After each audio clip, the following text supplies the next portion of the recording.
Yes guys, hope everyone is good. So Ramadan Mubarak to you guys. So today I'm joined with Imran Khan. I'll let you introduce yourself really. Hi guys, I'm Doc from Transfer Now. Ramadan Mubarak to everybody. We get asked the same questions every year in Ramadan. What should we eat? What shouldn't we eat? What should we train? How we shouldn't train? Am I going to lose my gains? And this is going to happen, that's going to happen. So what we thought, we'll just do this as a Q&A. Yeah. So I put a story up on my Instagram a few days ago asking people what they would like to get answered. Obviously I told them I'm going to be joined with Dr. Imran. So I'll go straight into it. So one of the first questions someone put is, if you eat in your last meal, would that put fat on? Would that last meal turn into fat? No, it won't. Simple question is no, it won't. This question's been answered a billion times throughout history. You don't just eat food and it just becomes fat around your stomach. It doesn't work that way. There's a whole process. If you've had a calorie deficit, as in Ramadan, you will have, it's not going to convert to fat. If you've had like a kg of butter with chips and you eat that, it's going to eventually turn into fat because you're not burning those amount of calories on it. Simply input and output. Yeah. Same thing there. I was just going to add to that, yeah. So in Ramadan, you're going to find it hard to put on weight anyway, unless you're eating stupid amount of food. So another question was someone asked is, would you be able to bulk in Ramadan? It's not impossible to bulk in Ramadan. It's all about your calorie surplus. So if you're eating stupid amount of calories in that short window, then obviously you are going to put on weight. But ideally, if you're in Ramadan fasting, you want to maintain if you can. And obviously, it would be a prime position to try to lose fat in Ramadan. Yeah, one thing which has to be remembered, it is Ramadan, the blessed month of Ramadan. Okay, it only comes once a year. It's a sin, it's a time for repentance, for prayers, for dua, to increase your taqwa. We often hear that, oh, you know, because the thing is, yeah, why do we fast? And we fast so we know what poor people, you know, what it feels like for them. No, we don't. We fast because it's been ordered by Allah, it's been ordained for the people before us and the people before them and the people before them. So please, everybody put it into perspective. Big Ramy fasts, Khabib fasted, other boxers have fasted, other top level sportsmen have fasted and competed at the highest level. You know, no one is going to lose muscle in Ramadan unless you've got muscular dystrophy or a muscle disorder or some type of genetic muscle disorder. It's only 30 days. Yeah. What you lose in the process is glycogen and water. Now just to, and then Sham can carry on from there, the liver stores glycogen, stored energy, between 70 and 150 grams depending on the size of your liver and your body composition. On top of it, your muscles store glycogen, which is stored energy. You are not going to be depleted if you're eating in the morning and you're eating at night. Pretty much impossible to be depleted. Okay, so the question to that, it is quite hard to bulk in Ramadan because you're not getting enough food in. It is technically possible, but it's quite hard. What Ramadan is easy if you're going to train is to get leaner because you are technically on a calorie deficit, unless of course you're having Red Bulls and you're having chocolate, which he's not eating. Yeah. That's not for him, obviously. Well, yeah, and then you may sort of do that, but generally speaking, it's a better time to lose weight. Yeah. That's it really. Like the doc said, like obviously Ramadan comes out once a year. We should take pride in this time, pray as well, spend time with the family. I know a lot of people that they don't even have meals with the family, but this is the prime time where everyone opens fast. It's just a nice, beautiful month for each other. But yes, it's not to say you can't train. Obviously, like most of the people that follow me, they do train. I put that post up about when people could train if they did, and someone commented and said something similar to you, say that we should spend all our time to praying, and obviously that is a good thing to do, but I need to be realistic with all my followers and say, okay, yeah, you can pray, but also on ways you can do both basically. So my question was, is like someone put up, when is the best time to train? And I went straight into it because if I was to, like I train myself, I like to train after iftar. The main thing for me is that because I'm able to be hydrated, get my food in me, have my EAAs, and I got all of my intra-workout drinks. The reason why I don't like to train fasted is because obviously you don't have no food in you, you're dehydrated, and obviously a lot of people who train fasted are usually trained just before fast opens.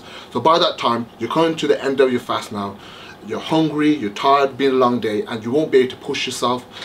I'm coming from a fitness aspect. So I know if I go to the gym whilst fasting, I won't be able to push myself. So I got the whole day to go to work, do my prayers, eat once I eat with my family, and then go to the gym. Once I come back from gym, then I'll get the rest of my meals in. So that's the way I go. Yeah, pretty much. I mean, look, some people, I don't mind training about 40 minutes before that's purely to kill time. Yeah. And it's not going to be a mad workout, it's just casually there.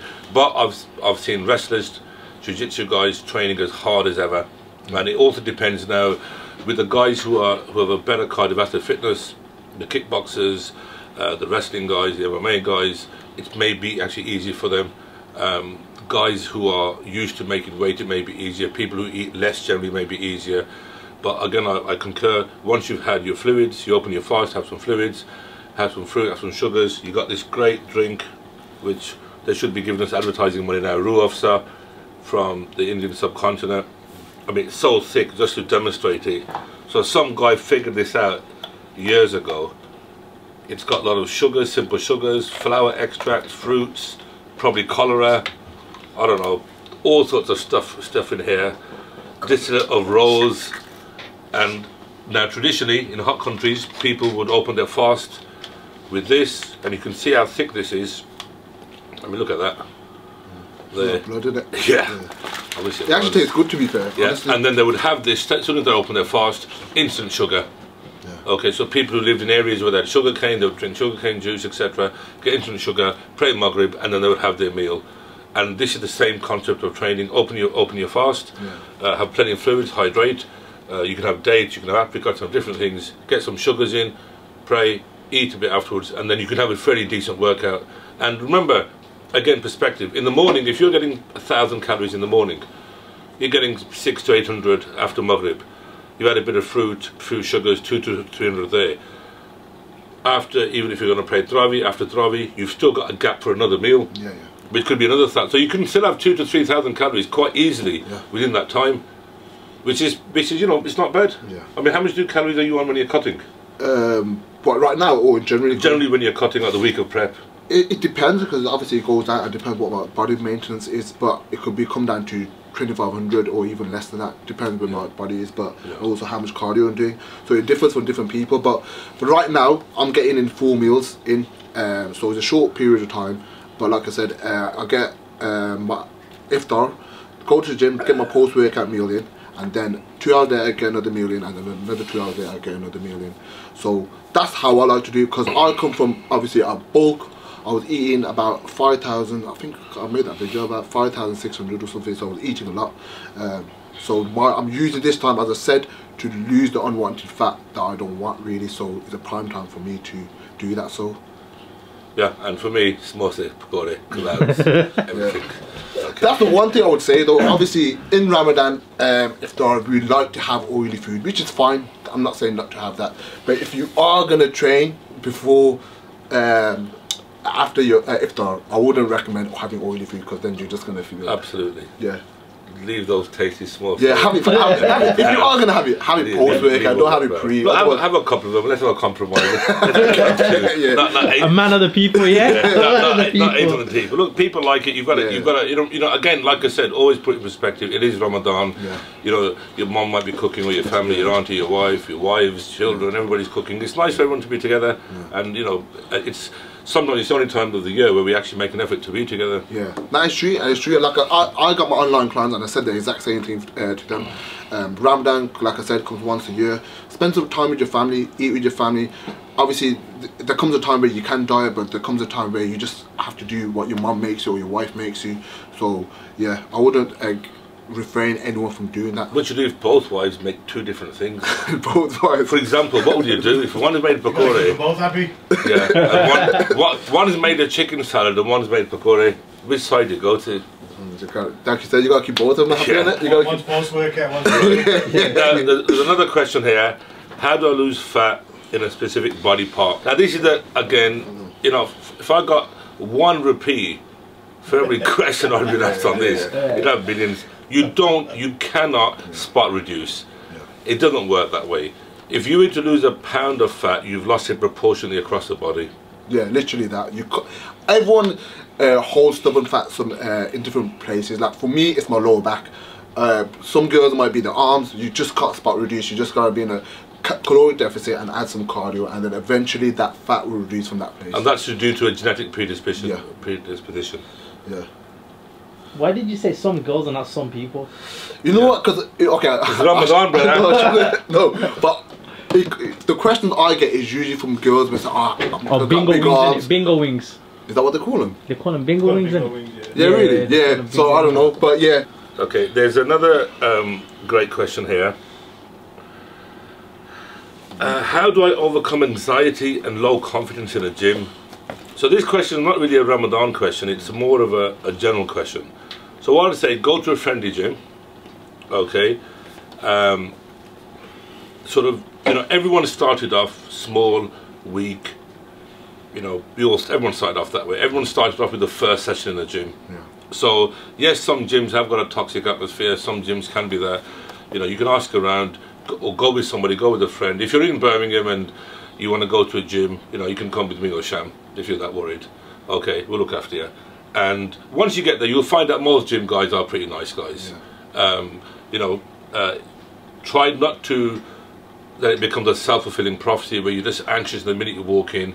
Yeah, you're going to see a lot of big guys and intimidating sort of people, but generally speaking, they're all big, friendly giants. Yeah, yeah. Just to touch on that, I actually had a client who had suffered from anxiety.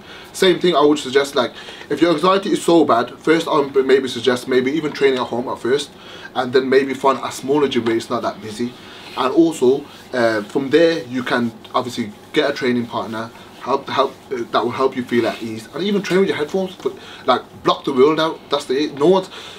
People who suffer from anxiety, and the particular client I'm talking about, he thought people were looking at him, but in general, people just doing their own thing. They're minding their own business. And you know, I think they call that spotlight effect.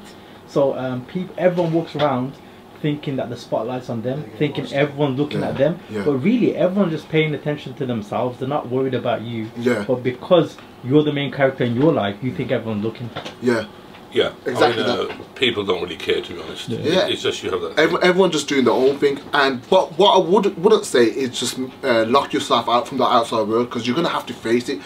Like, slowly build yourself up. So, like I said, first of all, you could start from training at home. From there, you could go to a small gym where it's not that busy. Then you could go to maybe another mainstream gym and take someone with you, and then over due course, you'll become more confident. Right, now I'm going to reword this in a different way. Somebody's got children, single parent, and the gym, and how should they cope? And again, quite clearly, you look after your family first, and you pay the bills first, etc., and you make some time to go to the gym whenever you can. Either the kids are, you know, leave the kids with a relative, or your mother, or somebody else, and you can find a bit of time to go to the gym. And this is, again, it's Ramadan. You know, your family and your partner shouldn't be neglected because of the gym. Yeah. Okay, there's 24 hours in the day. Unless you just have nobody totally in the world to go to, and then you can maybe find a gym which has a crash facility and go there. But, you know, it's just a case of managing, like people who've got families, kids, parents, job, work, traveling. You find time to train. Yeah. Like, obviously, like the doctor said, you gotta prioritize your kid, and obviously you're a single parent as well. If you did want to get some sort of exercise, then going out for walks isn't a bad idea with your kids. Take them out to the park. Obviously, it depends on what your goal is, but the main thing is, like you said, it's Ramadan. To prioritize your kids, and then if you want to get some exercise, which might be good for your mental health as well, just going out for walks. So the weather is getting better. I know it's been quite crap the last couple of days, but that could help as well. Prioritize other stuff first, but when it comes to gym, you could do that and then look at other stuff. David Lloyd's got a crash. And, so if you're that desperate to go, and is it Nuffield as well? They do some sort of Nuffield, yeah. So yeah, they got that. Yeah. You gotta pay a bit more dollar for that though. Yeah. It's gonna cost you though. It costs you to train. Another question is, should I train heavy in Ramadan or not? Now, if you're a powerlifter, you train heavy, so yeah, you should. You may not be as strong as you were before, and that's not because of muscle wastage. That's because you haven't got enough energy reserves as such. So yeah, you train. Now, there was another question, which is a ridiculous question. I'm going to answer it with the utmost contempt. Should I take insulin when I'm breaking my fast? And of course you shouldn't, you clown. Right. Now, the idea being is that you're going to shuttle these nutrients very rapidly into your bloodstream. You know, I'm sure this wasn't Big Ramy who asked this question, and I'm sure it wasn't a world champion of anything, right? So no, you should not, and that's all I'm going to say in the matter. You could die. It might be your last Ramadan, so no, you don't. I want to touch on whether you should train heavy or not. I'll be honest with you, the last 3 years or something, I've been training heavy. That's because, like I said, I've been training after iftar. I know a lot of people like to taper it back, going about 70%. Going about 70%, thank you. But if you are training whilst fasted, then obviously you're not going to be able to push yourself, and your fast is the main thing. But like I said, this is the reason why I try to train after iftar, because I've got my food in me, I'm hydrated, and I'm able to push myself. That's the way I go about gym. I'm not saying you have to be like that, but that's the way I go about it. If you can push yourself and you're into your training, then why not? And of course, you've got to look at your health in this. If you suffer from diabetes or blood pressure condition, and you've got low sugar throughout the day, it may be a problem for you, or not even. You know, it may be a problem. One of the other things about Ramadan, if you do have health conditions, if you've got kidney problems, if you've got mental health problems, if you need a medicine which is a life-saving medicine, if you've got certain blood disorders, then you're exempt from fasting. So don't be a hero and fast and then die, because there's no real, nothing great about that. So you are exempt from it. So if you are, if you find that you're working out and you feel dizzy, more than normal, or something which is abnormal, and stop the workout. Even if, for example, and before I get blasted on that, if you're actually feeling extremely ill, you are allowed to break your fast. Have some water, break your fast. Don't be a hero about it, and do it to how your people who are used to consistently training heavy. It may be easy for them. People who are used to consistently doing cardio, it's easy for them. So stick to what you're doing. Again, I'll repeat, you are not going to lose any muscle in Ramadan at all. At all. Yeah, that's the same reason why, like I said, I don't like to train whilst fasting, because you don't want to get to a stage where you have to break your fast. I don't want to get myself into that. So if you do have the time capability, then try to train after iftar. But what I would suggest, if you are doing cardio, I would possibly suggest to just do just before iftar. Nothing like no hit. This will be the perfect thing to do. The slow cardio, just to burn off some fat, kill some time, and then you can open your fast. What do you think? Absolutely, yeah. Play it. Look, this guy does cardio all the time. He can do it, I don't. Right, so I'd rather just wait, get my food and then do it. Or I'm going to sit on the bike casually, look around, that sort of stuff. There's another question here. What does the cheat meal consist of, and can I include a dessert? Spelt desert, but I wouldn't recommend you eat sand. That's probably not good. Unless you've got a calcium deficiency or something, but don't have any sand. Now, there's no category as to what is classified as a cheat meal. It's something which is a bit luxury. It gives you a good wellness feeling and gives you a psychological support to it. Some people don't need them, okay, and some people need them. It makes you feel better. And yeah, a dessert can be a cheat meal. 2 steaks instead of 1 can be a cheat meal. Red Bull, my cheat day today. Red Bull can be a cheat meal. Anything can be a cheat meal. Yeah, with a cheat meal, a lot of people tend to have it like once a week, and it could be seen when you're dieting hard. It could be seen as a refeed day, which could help you if you're, like, for example, in competition prep, low carb, low energy, and just that cheat meal will do good for both your mentality in terms of mental health and also physical. So you might be able to push more the following workout you do. So there is a time and place for cheat meals, and cheat meals, it all depends on what you want to have. It's up to you, whether it be a burger, whether it be chips, whether it even be a curry. But I would tend to have a burger or chips or whatnot. And what I would suggest is, I forgot what I was going to say. In terms of dessert, yes, in some cases you can, also person dependent as well. Some people are able to have more cheat meals than others. Some people also person dependent. Do you know what I mean? Like, people attain body fat more than others, quicker than others. So and I know some coaches don't like to give their clients cheat meals, whereas others do. So depending on who you get coached from and what your goals are. Yeah, look, in some sports, the concept of cheat meal doesn't exist. Yeah.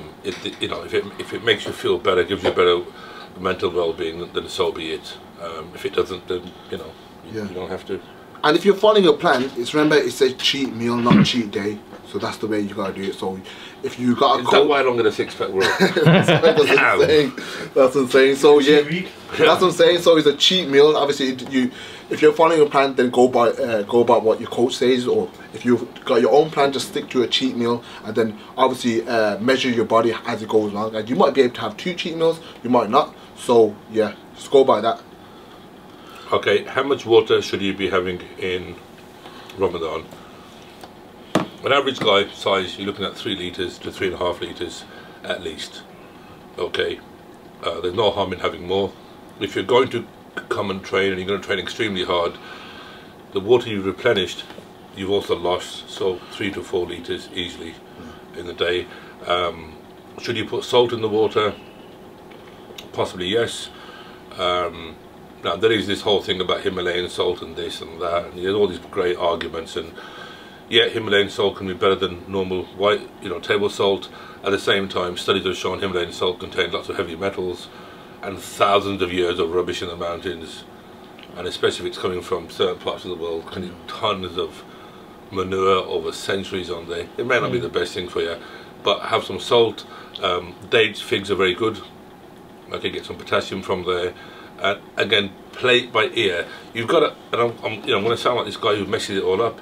People have been fasting for 1400 years before they had any real science, and they survived and they worked in hot countries. The only difference in Europe is that the days are longer. Yeah. Okay, so it's a few hours extra longer, but people have been fasting for hundreds and hundreds of years. They fought wars while fasting, they worked, they studied, they did exams, they did everything else which they normally do. Nobody asks these questions. Use a bit of sense in that approach as well. If you're going to have, for example, in the morning, cream of rice with oat milk, of course you're going to be hungry very quickly. Right? You've got to have foods which fill you up, give you satiety, and they can last longer. So you have to have some good fats in the morning, have some protein. Now one of the things I just want to bring out, some of these diet plans I've seen in Ramadan, they're putting people on 800 calories a day. This is ridiculous. You're already on a calorie deficit, so 800, of course the weight's going to fly off. Yeah. And it's going to be very hard for you physically and mentally, and with the long day, and going to work. So come Eid, you start eating, you'll put that weight back straight away. Yeah. Okay, so just bear that in mind, don't go too low. Yeah, crash diet never works. Yeah, you lose fat quickly, but then it's not sustainable, and then when you start eating again, you're going to shoot you back up, which doesn't make sense. So when you, whether it's Ramadan or not Ramadan, you slowly decrease your weight. So you only decrease the food when you need to. So if your weight's dropping off, why would you drop more food? You do it until you hit a plateau, and then go from there. There was another question here I wanted to ask. Yeah. Anyone want some chocolate? Don't get the sugar in it. You know what? Have you tried that flavour though? It's nice. It is nice. You might be too young to remember the old Karamak chocolate. Yeah, I remember that. I don't know. Karamaks. Karamak was a man's chocolate. Caramel. It was caramel. So it was called Karamak. Karamak. Yeah. Is that the red packet? Yeah. Yeah, I'm sure. Really? I've never heard of it. And we have one little piece each. Just a diet. Yeah, just cut this out. Yeah, this is just to get a bit of sugar inside. It's a great chocolate. That's the one, isn't it? Caramel. Yeah. Right, can I have that, the rest of that packet? What's your view then, where you train as well? So how do you go about it, honestly? The thing is, it's exactly what Doc said, and what you said. It's common sense. Yeah. It's all common sense. All these questions never used to come up before. Yeah. It's only now. People try to complicate. I want to make a point. I read somewhere this morning, some guy, non-Muslim coach, said that Ramadan is like intermittent fasting. No, it's not. It's not. Like you see, in intermittent fasting, you drink water and caffeine, and in the traditional method, you have broth, yakhni. So we have no water, no soup, no nothing. Okay, so it's not intermittent fasting at all. It's a long, it's an abstention of any food for a long period. Now, if you look at throughout the world, I don't know if you want to quickly look on Google, the length of hours in different parts of the world. If you quickly have a look, please, and then you will see why in the northern hemisphere, it's such a long day compared to other countries. So in winter, for example, in Britain, you're looking at 7-8 hour fast. We wouldn't have this question. Eat like normally in the morning, eat at lunchtime pretty much, or late afternoon, and you're fine. Yeah. Like I said, people complicate things, man. Like, once you put your mind to it, it's not as hard as people make out to be. And for someone who hasn't fasted, yes, like if you speak to someone who are non-Muslim, they do think it's harder. But that's because they haven't done it. And like you said, it's not as hard as people make out to be. So what's the shortest and longest fast? Okay. Buenos Aires, Cape Town, Christchurch, 11 to 12 hours. Okay. The longest fast is Iceland, where it's 16 hours, 50 minutes. Yeah. Now, look at the difference there. It's a 5-hour difference. So really, you wouldn't have that in the winter months. It wouldn't even be an issue. Now, so we're just trying to, again, overcomplicate it.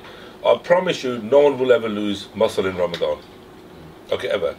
You may not look so fuller because you simply have got less glycogen and water. That's it. The same way boxers make weight. They lose weight, bang, they put on a few pounds straight after. That's all it is. Play it by ear. If you're used to training heavy, train heavy. And if you can handle it, if you're you know, especially the young guys, you know, you're strong, you're physically fit, you can handle it. If you want to train before the fast open and you can handle that, fine. If you want to train after, if you want to pray after Tarawih, after you want to train after Tarawih, do that. It's not a big deal.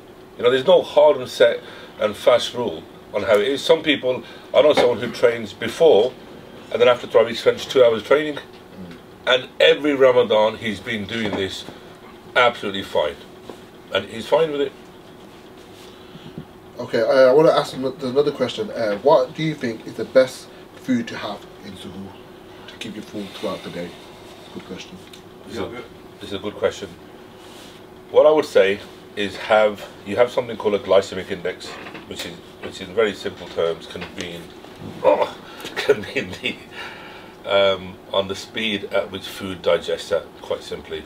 So, for example, an apple is probably not the best thing to have. Okay, now there's a difference of opinion on this, but having some good fats, I would definitely put yogurt in there into your Suhoor plan. Now, one of the things people say, you get a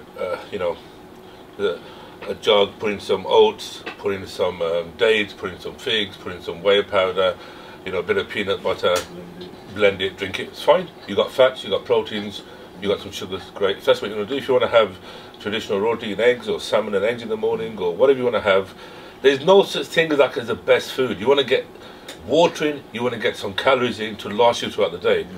You know, I like to have paratha in the morning, eggs, keema, mincemeat, predominantly, you know, fats. That's what I like to have.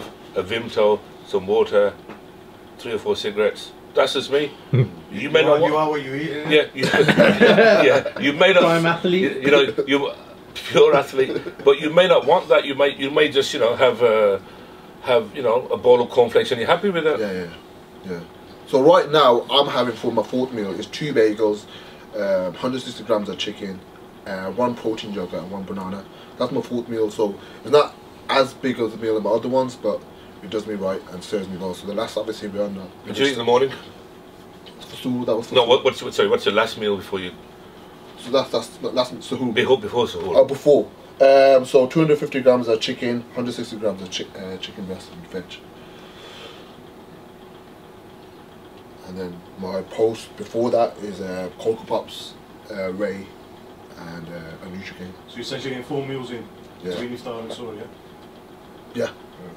Yeah, sound perfect. Yeah. It's before I started like planning my meals, it was 3, but now I plan it well, schedule it well. It's 4. It's all right, to be fair. You know, when you schedule. But that's for you staying awake throughout the whole period to the morning. You know what? Last year I stayed awake, but this year I didn't. What about those people who are going to go to bed at some point? That's what I'm saying. So this year, that's what I'm saying. This year, I haven't been doing that. I've been getting up, but that's me. I'm not saying everyone can do that, but I'm more, I guess, committed in that sense. I know people won't get up for just to eat and then go back to sleep, but I need to get my 4 meals in. But I get 3. You can easily get 3 meals in. Yeah, you can easily 3. Get 3. Yeah. Easily 3 big meals should be easy. Yeah, we've had 2 now, but due to at least 1 now. Yeah. You can easily get that in. Another thing is that if you have to go to to the hospital, the doctors to give a blood test, etc., it doesn't invalidate your fast. Okay, if you have a massive cut and you're bleeding copiously, that would invalidate your fast. Not a blood test doesn't invalidate your fast. It does not actually. No, it doesn't. Okay. It doesn't. It's a myth. And one of the questions which just popped through was that if somebody is unable to fast for whatever medical reason, can they still train? Well, yes, you can. It doesn't. You know, again, I don't know what people ask these things or what they're on. Did you get that? Right, but you live your life like normally, and you pay money to the poor because you can't fast, and that's it. Of course, you can make the fast up later. If you can in a shorter period of time. Any other questions? Do steroids invalidate first? An oral one would do it during the day, yeah. Injectables? During the day.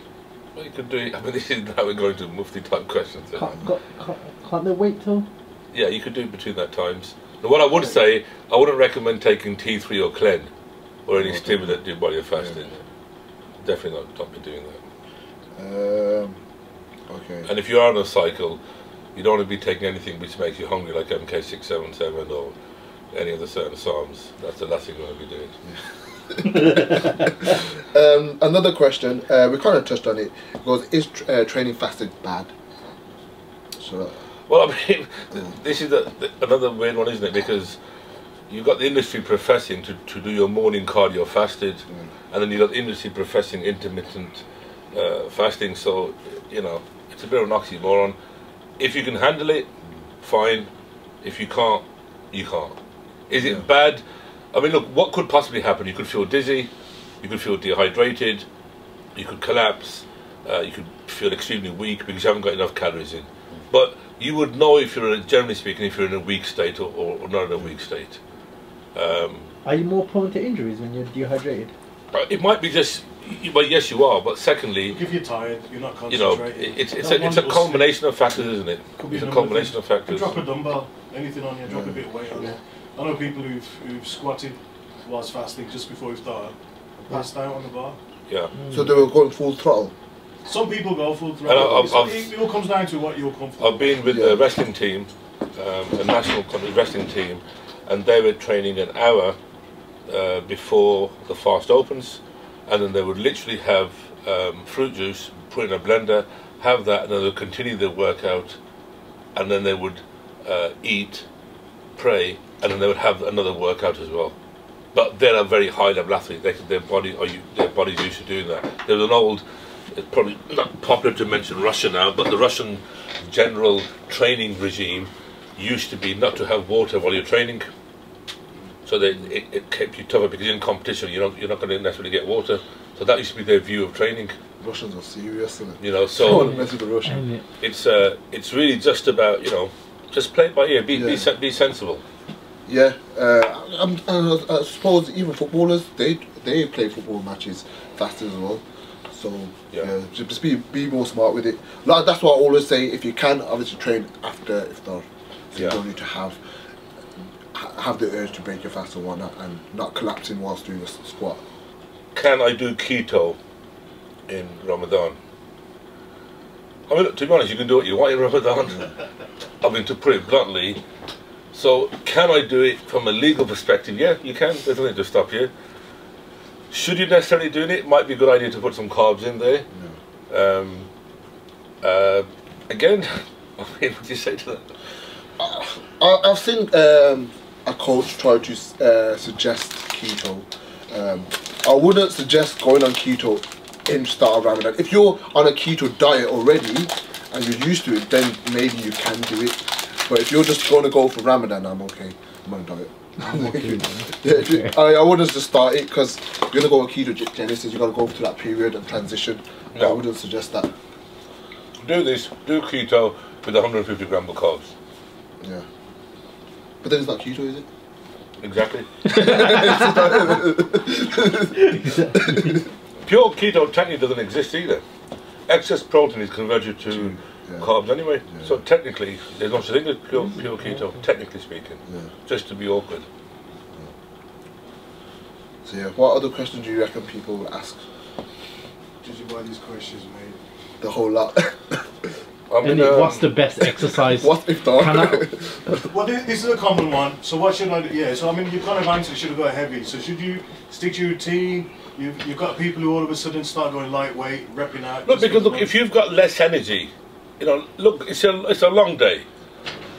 I mean, we were together not long before it was going to open. You're pretty shattered. To say you're going to go full out, it's not going to happen. You're all right. I lifted your television. Yeah, like all 8 kg of it, yeah. All 8 kg. Right. Yeah. Now, if you're a big bencher or a big squatter, you know, you're tired. So it doesn't make any common sense, you know, that you can do it. But if you can do it, then that's fantastic. Yeah. But generally speaking, drop down the weight a bit. Maybe take the cycle, the training around a bit, or open your fast, have some food, wait an hour or so, get replenished, and then go back, and you should be fine. I think the bottom line is, at the whole of the year, it's just what, 4 weeks, if that you've got to make some changes. But Mohammed does jiu-jitsu here. Yeah. He's training full pace before the fast opens. Does it every year. Yeah. And if you're training hard all year round, Ramadan might be a good chance for you to deload. Maybe as well. A deload would be perfect. I mean, do you think Khabib, for example, if he's training, you think he's not going to go hard in Ramadan?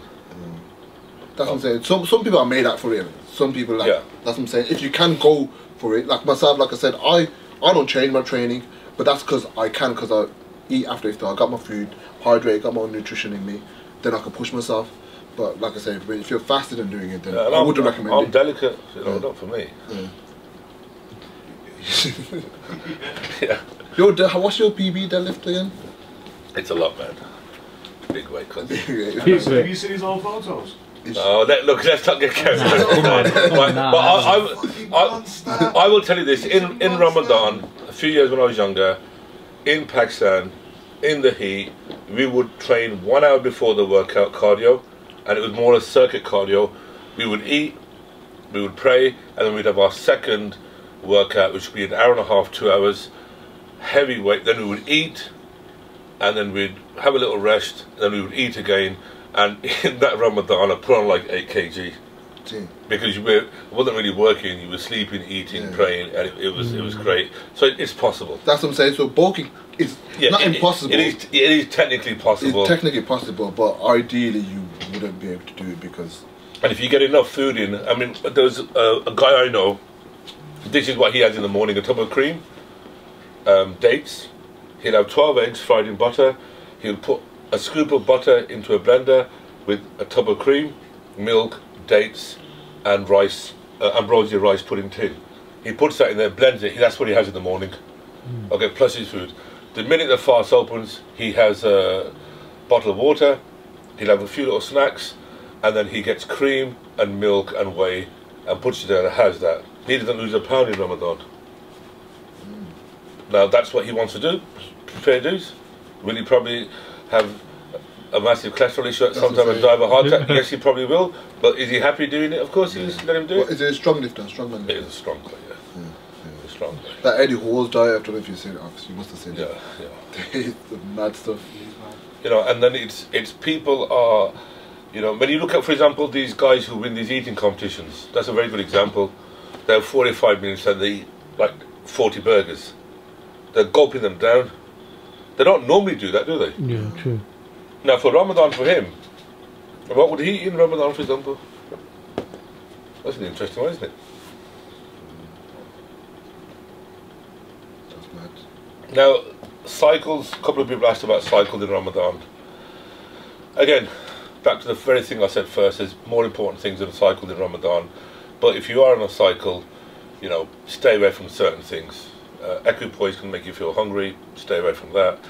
Certain other things can you know, make you feel hungry. You don't want to be going hyper or hypo. Okay, again, just, you know, be sensible. You know, talk a lot, be a little bit sensible. If anything, possibly cruising. Cruise, yeah, just cruise. Have a, you know, chill. Look, it's 30 days. Generally speaking, the Imam will have a fight on the 27th day. We might even get away with 29 days. So you've got 29 to 30 days of 365 days. It's not, you know, it's not the be all and all of anything. It's a very you know, and this is honestly, this is a Western thing. You don't get this anywhere in the world. Nobody's bothered. True.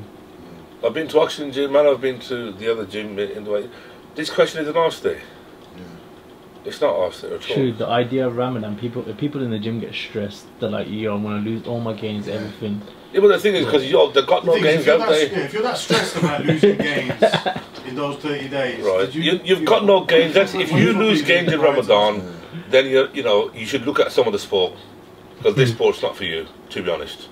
And I know I sound horrible. Someone's got to be. He's a nice one here. Someone's got to say, if you're losing your gains in Ramadan, look for a different sport to go to. I'm sorry to say that. Forgive me, but it's not for you. Chess maybe, or tennis, or Chess. That's not a sport, man. I play chess. Chess is a proper sport. No. Because I feel like a sport has to be physically exhausting. That's mentally. Have you had a 5-hour game of chess? That's mentally exhausting, not physical. Do you know how long? When you sat there for hours and your back's gone, yeah, right, and your hand and you're concentrating. Okay, but by that logic. Office work, Excel spreadsheet is this could be as well. If you're sitting down for 5 hours, what did you say is classified as a sport? Office work. If you're saying what do you think? What do you think is a sport? Oh, so you have to do physical activity. Physically exert yourself. Physically exert yourself. I don't think darts classes as a sport. Okay, so going for a walk is that a sport? But it's office it's work not a as well. competition. Okay. It's not a competition. No, but you're. So how's chess a sport though? No. Let's go by your theory here. Is going because physical activity. Yeah. Right. If I was going to power walking, that's a sport. If I was going to power walking is a sport. It is. You're trying to get one side. I'm not on your side, mate. Are you not? Power walking. There must be a competition. This is that time when the cigarette comes out now. Okay. Now, for example, and yeah, if you do smoke, guys, it's really bad. You shouldn't smoke. There's no wisdom in smoking whatsoever. It's bad for you, it kills you, it gives you cancer, it's expensive, it stinks, disgusting, filthy habit. Saying that, I'm a grown-up adult, I can make my own choice. No, going back to your theory again. Yeah. If you were to knock a wall down, that's physically exhausting. Is that a sport? If enough people wanted it, and there was a governing body that I want to say something, but it's Ramadan, but I don't want to say it. I think you should. I don't think you should. No, okay, that's keep not it PG. The thing is, okay, it's not. Look, for example, like bodybuilding, is it a sport or is it a beauty contest? It's a valid question. The general ideology of sport is bigger, stronger, faster. What defines sport? You know, that's something you have to compete with something to win. Okay. Powerlifting is clear: you either lift the weight or you don't. Mm-hmm. The European strongman now, you do or you don't.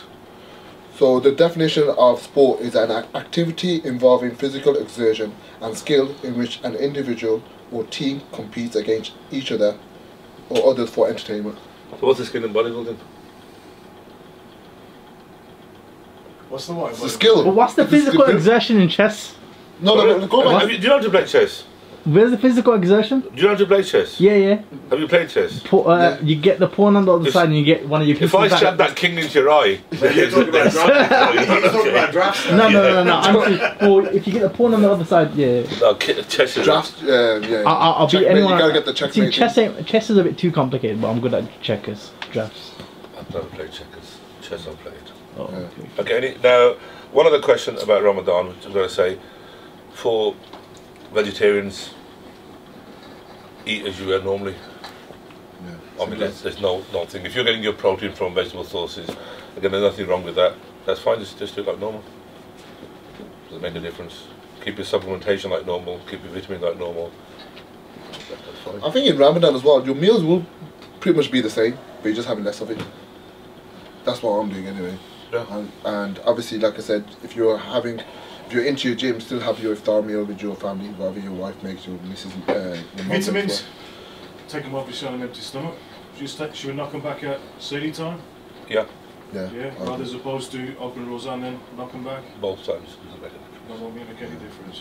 I mean, this is another debate altogether on what time should they be. Some need to be taken with food, some don't need to be. Iron, for example, if you're taking iron, take it. It's probably you need a 2-hour gap between any type of caffeine. Okay, so if you're going to have tea or coffee in the morning, then take your iron tablet maybe in the evening, because you want a 2 hour gap. There's not too much of a gap there to do that. So certain things, you know, just stick as you are. Again, look, you're still eating a minimum of 2 or 3 times a day. You're not starving, you're not in the starvation mode, you're still actually being fed. I know I've been saying all day I'm starving, but I wasn't really starving, it's just I'm just pathetic. That's just what it was. Right. I just like to moan about it. I guess for Ramadan, the hardest maybe thing is just hydration, really, especially when the heat get water. to, I think a lot of it's mental, because you're telling yourself, I'm not going to be eating for all this time, and you psych yourself up, don't you? And you think, oh, what am I going to do today? I reckon if you keep busy, you're at work, do what you're doing as normal. I think the biggest difference is your meal times are changed now, isn't they? As opposed to having them in the daytime now, you're just shifting them all towards the end of the day. For me, the actual thing is sleep. What, you get less of it? I don't get any sleep, hardly any. Oh, do you not? No, it's very difficult. Well, I'm sleeping at Fuzzy time. Yeah, and then you got to get up. Fucking Amazon starts knocking the door at 8:30 in the morning with the delivery. Oh, with your dinner? Amazon are not delivering dinner. But that's what I mean, it's also about making sure you got your sleep. So I got about 2.5 hours sleeping, and then you're back at work. That's the biggest problem. So are you still working normal times? And yeah. People still get ill in Ramadan. They don't realise. They're so selfish. They don't realise. God, give the guys a break. The guy's fasting, man. Leave him alone, man. Go to someone else. No, I have a lot of naps during Ramadan. It's because, as you just said, that I've got. But I think it depends on your job. Now I'm self-employed. It's easy for me to knock out when I want, whatever, and do it. Most people are going to be in a 9-to-5 job. Yeah. So I'll tell you, you've got to rate the moms and the housewives and things like this who are cooking in Ramadan. Or you know, you've got to applaud. But that's another debate, isn't it, as to whether we're going to do it. Well, okay, that could be another debate altogether. But the ones I know, like the old school ones, I mean, rated. You know what? To cook all that food, to wake, to say, here's your food, present it in front of you, eat last, cook for everybody. May Allah reward them all. I mean, it's amazing. Yeah. Bottom line, be grateful. Yeah. Be grateful. And for those who are going to like Jaiwala or whatever to get, that's not good. That's not good. But, so again, in conclusion, be sensible. If you have any particular detailed questions, you can message Sham. Be sensible. Use common sense. It's only 30 days or 29 days of the year. Put it all in perspective. It is a blessed month. None of us know it could be our last month. Take advantage of this month. Do your tawbah, pay your zakat, pay your sadaqah, pay your fitrana. Spend time with your loved ones. Make up with other people if you've done something bad. And this is what this time is. Reflect on this time. It's not about looking hench. Really. On Eid day in your time, good God. Yeah. I'll tell you one thing. We should talk about the Tarawih guy, because you see the guys who train in Tarawih, you see them with the cut thobes. Have you seen them? Now, I'm not a big thobe fan. It's like a guy wearing a dress. People just stop. I like them, man. They're comfortable, man. Nah, they're not at all, man. You can't run in them. So you can't fight in them. Yeah. If something happened, right, it's no good. Why would you need to fight in a mosque? Right.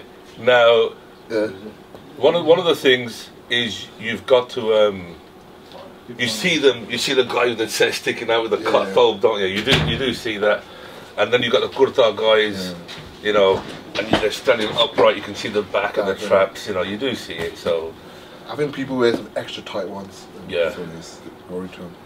But should we finish it there? Yeah. So hopefully you all enjoyed this video. Obviously, if you have any questions, obviously contact me or comment below. My Instagram is Coach by Sham. I'll put Doc's Instagram handle here as well. If you've offended anybody, then it's Ramadan, forgive me. So look, please like, comment and subscribe and join us for the next video.